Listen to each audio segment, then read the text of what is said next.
Méditation de la communauté des disciples du Christ vivant en ce mercredi de la première semaine de Carême, année liturgique A. Première lecture. Lecture du livre du prophète Jonas au chapitre 3, les versets 1 à 10. La parole du Seigneur fut adressée à Jonas. Lève-toi, va à Ninive, la grande ville païenne.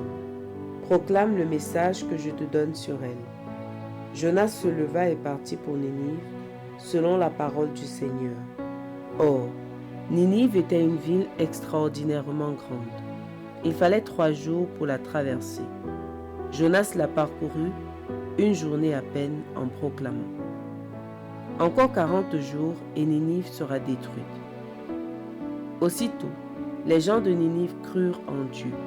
Ils annoncèrent un jeûne, et tous, du plus grand au plus petit, se vêtirent de toile à sac. La chose arriva jusqu'au roi de Ninive. Il se leva de son trône, quitta son manteau, se couvrit d'une toile à sac et s'assit sur la cendre. Puis il fit crier dans Ninive ce décret du roi et de ses grands.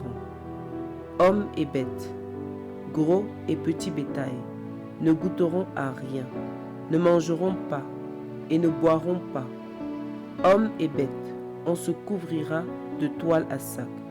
On criera vers Dieu de toute sa force. Chacun se détournera de sa conduite mauvaise et de ses actes de violence.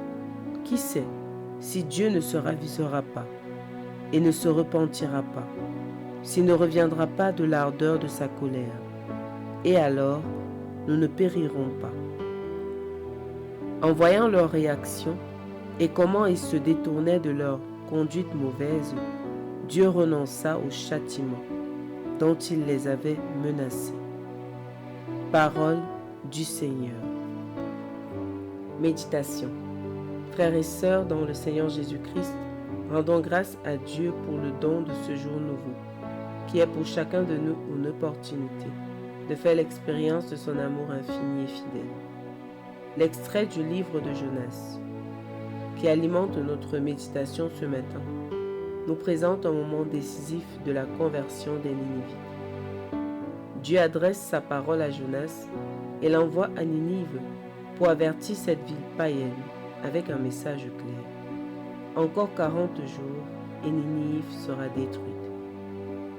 Les habitants, en écoutant ce message, font pénitence, du plus petit au plus grand, des plus pauvres aux plus riches jusqu'au roi. Ils jeûnent, se couvrent de sacs.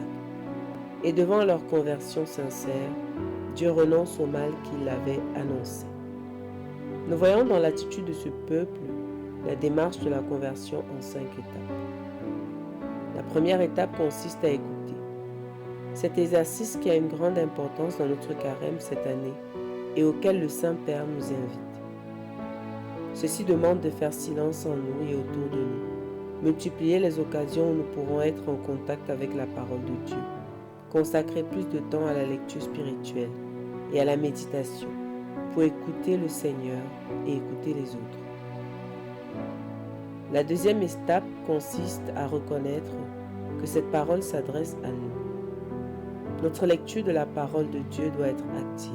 Nous devons l'accueillir, la laisser nous interroger, nous bousculer intérieurement, troubler le confort que le péché avait trouvé en nous et nous pousser à prendre un autre chemin. Ce n'est qu'ainsi que nous pourrons avancer. Ensuite, il faut identifier une habitude concrète à abandonner. Lorsque la parole de Dieu s'attaque à l'une de nos habitudes, à l'un de nos péchés, lorsqu'elle nous met mal à l'aise sur un aspect de notre vie, cela veut dire que c'est cet aspect que Dieu nous invite à changer.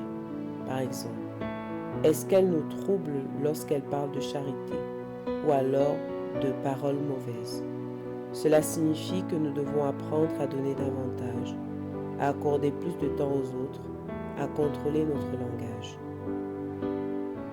La quatrième étape consiste à s'imposer des mortifications extérieures. La conversion n'est pas seulement une émotion passagère, elle est un acte volontaire. soutenus par des signes extérieurs qui nous gardent vigilants. Ainsi, pour changer, nous devons imposer à notre corps une souffrance physique qui nous rappelle notre lutte et nous tient en alerte. Il s'agit par exemple de jeûner comme un acte de contrition. La dernière étape consiste à rentrer dans la grâce de Dieu. C'est la finalité du processus et l'aboutissement d'un bon vécu des autres étapes. Le fruit, c'est que nous nous détournons de notre conduite et échappons à l'emprise du péché qui sera détruit.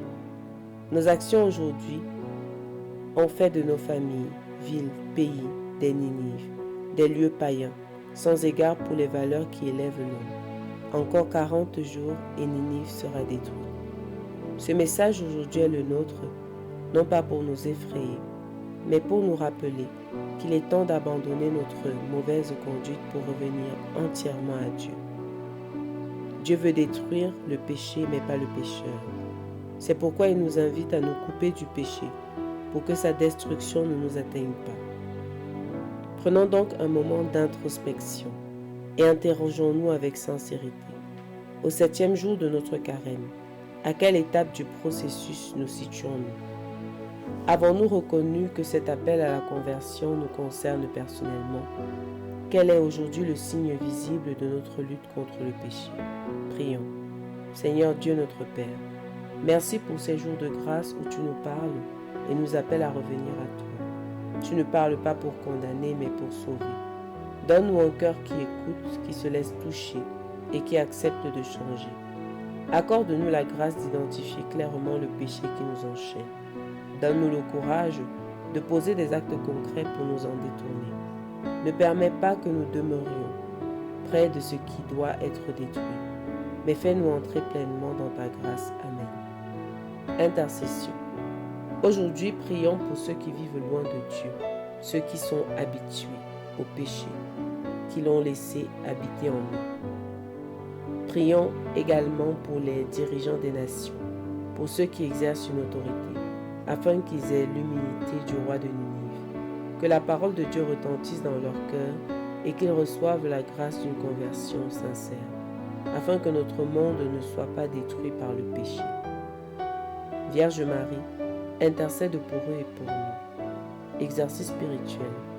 Aujourd'hui, prenons le temps de lire notre vie à la lumière de la parole de Dieu. Identifions la conduite que Dieu nous appelle à changer.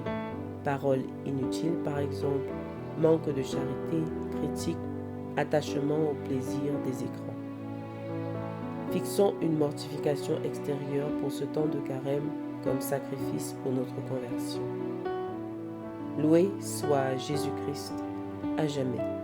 Méditation rédigée par BBC Stéphanie de la communauté des disciples du Christ